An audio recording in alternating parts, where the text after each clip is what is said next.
Hello everybody and welcome to how to do a quick clean of your mini revolution grinder over here. My name is Christopher Mendoza and we're going to be doing a little brush down here after we did a little bit of grinding. I like to do this about, maybe halfway through my run just to check on things, and then hey, if things are looking good, hey, continue grinding, or we can brush things down and continue going as fast as possible here with this mini rev. So I'm going to break this down here and take out this face plate, and of course we got those 5 wing nuts we're going to be releasing here.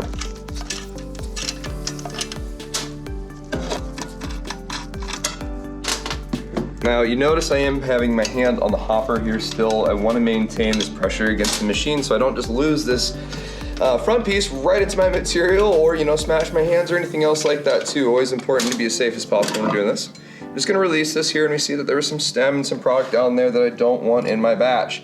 So I'm going to just remove that here really quick, and we notice how I have a bin kind of next to me here. I'm actually going to move my main batch of material over because I don't want the rest of that in there. I want all that to remain out of there. Just maintain that quality. So I'm going to put this here, and we notice that there's some gunk up happening right here. We notice that there's some stem buildup. That's absolutely normal, but for me to move optimally, for me to move quickly and as fast as possible with this, I'm going to maintenance this thing here just like I would a hand grinder at home. I'm just going to release any of the stem in here and take my brush to this as best as possible. Now what I'm going to do here is actually turn the wheel clockwise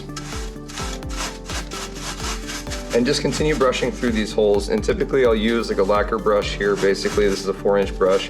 Get most of this out. I like to get the keef out here too on the side. This is kind of a trouble spot sometimes too if I get too much build up. So I'll always check that at least after a pound or a half pound of material. I'll do a nice little check on that. If I have anything kind of locked in here, like down here in this little hole, use like a dab tool, a dental tool basically, and gently go in there and release that product as best as we possibly can. And again, remembering too, we can always turn this wheel and just release all of this stuff in here, right? We also have the double-ended side here too, so we can kind of use this other end to get in here if we need to. I'll finish off with a nice little brush out again, and hey, we're done.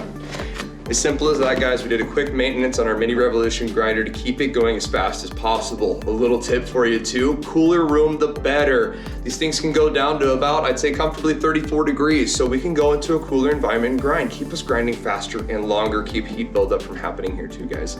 Thank you so much for checking this out. Stay tuned for our deep clean video with the mini revolution grinder. My name is Chris Mendoza, and contact us with client services if you have any other questions, and take care.